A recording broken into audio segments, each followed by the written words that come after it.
Finally আস্তে আস্তে দেশ ছেড়ে বিদেশ যাওয়ার স্বপ্নটা পূরণ হয়েই যাচ্ছে। তো এত তাড়াতাড়ি কি জন্য বিদেশ চলে যাচ্ছি আর কেনই যাচ্ছি আর বা কোথায় যাচ্ছি সবকিছু বলে দেবো এই ভিডিওতে। তো আজকে আমাদের পাসপোর্ট আসার কথা, আর এটার জন্য আমরা কিন্তু দুজনে অপেক্ষা করতে আছি। আর পাসপোর্টটা আসবে কার সেটা আপনাদেরকে আগে বলে নিই। পাসপোর্টটা হচ্ছে আপনাদের ভাবির মানে জান্নাতের। তো অনেকদিন আগেই কিন্তু আমরা জান্নাতের পাসপোর্টটা করতে দেই, আর এটা হইতে কিছুটা সময় লাগে। তো এখনো হচ্ছে পাসপোর্টটা চলে আসবে, আর এটার জন্য আমরা অপেক্ষা করতেছিলাম সেই অনেকক্ষণ সময় ধরে। তো আমরা একটা বড় ভাইকে দিছিলাম এটা আনি দেওয়ার জন্য, যেহেতু আমরা তেমন একটা চিনি না বুঝি না।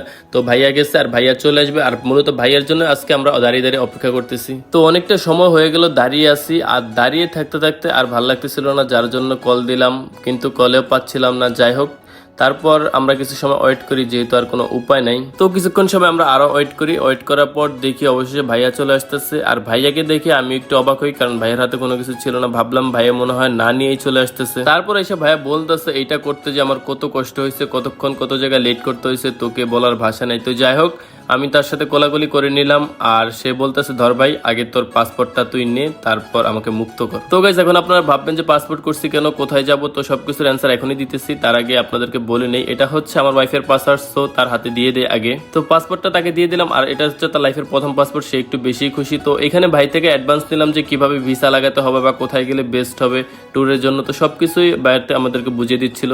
আর আপনারা যারা দেশ বিদেশে ঘুরেন, ভিসা প্রসেসিং এর ব্যাপারে আপনাদের আইডিয়া আছে, একটু কমেন্ট করে জানিয়ে দিবেন। তো গাইস, এখন কথা হচ্ছে আপনাদের মনে কোশ্চেন থাকতেই পারে যে আমরা কোথায় যাচ্ছি, কেন পাসপোর্ট করলাম, আর দেশ থেকে চলে যাব নাকি। তো সবকিছু তিশার মুখ থেকে শুনুন। এই হচ্ছে পাসপোর্ট, দেখি পাসপোর্টটা, মানে অনেক দিনের স্বপ্নের পাসপোর্ট নাকি?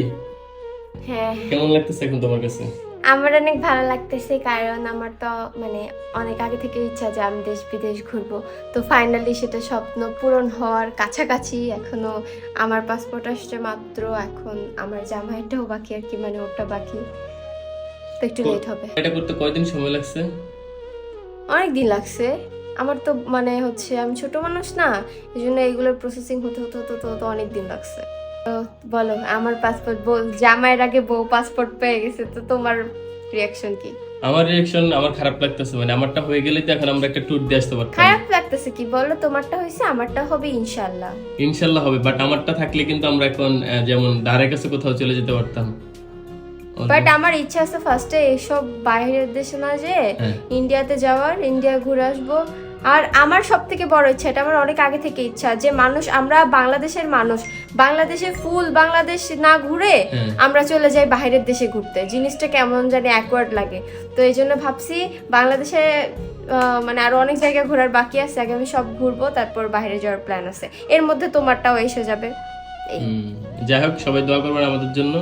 আর দেখি পাসপোর্টটা, তো এটা হচ্ছে নতুন পাসপোর্ট। যারা পান তারা তো জানেন এটা নতুন পাসপোর্ট, আর যারা এখনো পাসপোর্ট করেন নাই তারা তো জানবেন কিভাবে। যাই হোক, আমরাও যাচ্ছি, ইনশাল্লাহ খুব দ্রুত চলে যাব। তো সবাই ভালো থাকবেন, সুস্থ থাকবেন। আল্লাহ হাফেজ। আর কিছু বলবা? সবাই আমাদের জন্য দোয়া করবেন, আর সবাইকে অগ্রিম ঈদ মোবারক। ও আচ্ছা আচ্ছা, আর একটা কথা, ঈদের আগেই তুমি পাসপোর্টটা পাইছো, মানে ঈদের একটা খুশি, পাসপোর্ট পাওয়ার একটা খুশি। I am right? হ্যাঁ, ইউ আর রাইট। সবাইকে অগ্রিম ঈদ মোবারক। আল্লাহ সবার ঈদ ভালো কাটাক, এটা দোয়া করি। আমাদের জন্য দোয়া করবেন আপনারা। আল্লাহ হাফেজ।